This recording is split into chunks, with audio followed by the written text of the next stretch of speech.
Yo guys, welcome back, and today I'm going to be talking about the cut content of Advanced Warfare. If you enjoy, please like and subscribe, and yeah, let's get into it. So first, weapons as always, where we have the Javelin, the SMOR, the RSASS, the FAD, the Riot Shield, the M9 and the MP7. I mentioned these all together as they were all likely cut from the game because they were leftovers from MW3, which was partly developed by Sledgehammer, at least the multiplayer was. We also have the Rhino, which is a revolver.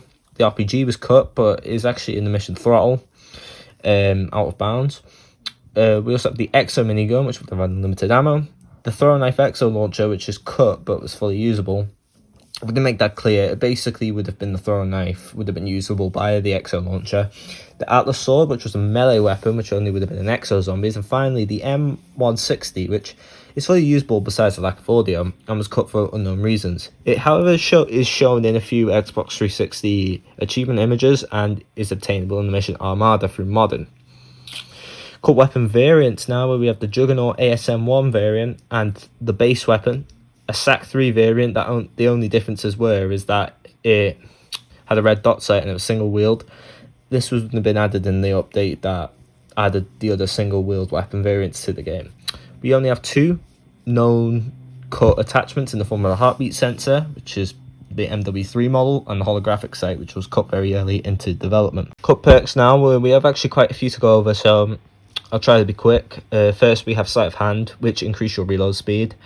We also have Marathon, which allows you to sprint forever. This wasn't a thing back then for newer players. Hardline Pro, which makes 2 assists count as a kill. Stopping Power, which increase your damage. Little quick note, on the wiki, it says that it gave you more health, which is not what Stopping Power does. It does the opposite. The one that actually did do that was Juggernaut, if you remember that. Commando Pro, which increased your melee lunge. Saboteur, which allows you to capture objectives quicker. This one's been cut from quite a few games. Starting to feel a bit bad for it, really. Double Tap, which would increase your rate of fire. Explosive Bullets, self-explanatory. Final Stand, which gave you a second chance of living. Quick Draw, which increased your ADS speed. Faster Melee, again self-explanatory. Personal UAV gave you an unlimited UAV. And finally Engineer, which let you earn orbital care packages and reinforcements easier. This makes me think that pro perks could have returned in this game. Right, so cut score streaks now, where we have the Attack Dogs, which would have taken 600 points to earn.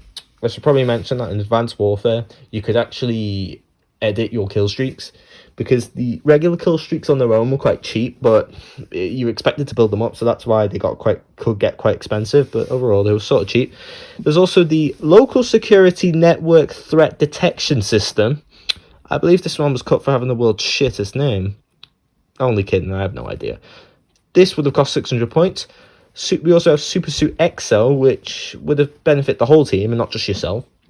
It's also referred to as Recovery, which is a multiplayer map.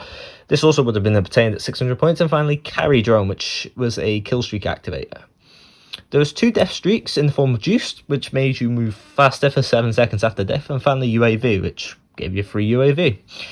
Cut game modes now, where we have KOTM, a mode that uses free-for-all as its template and has the description, destroy the enemy base.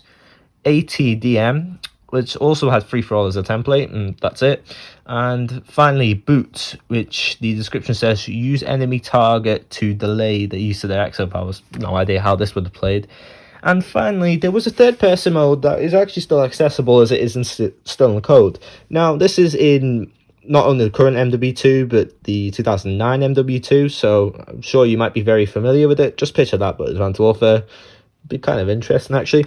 Anyway, if you enjoy, please like and subscribe and comment down below what you think, and yeah, bye.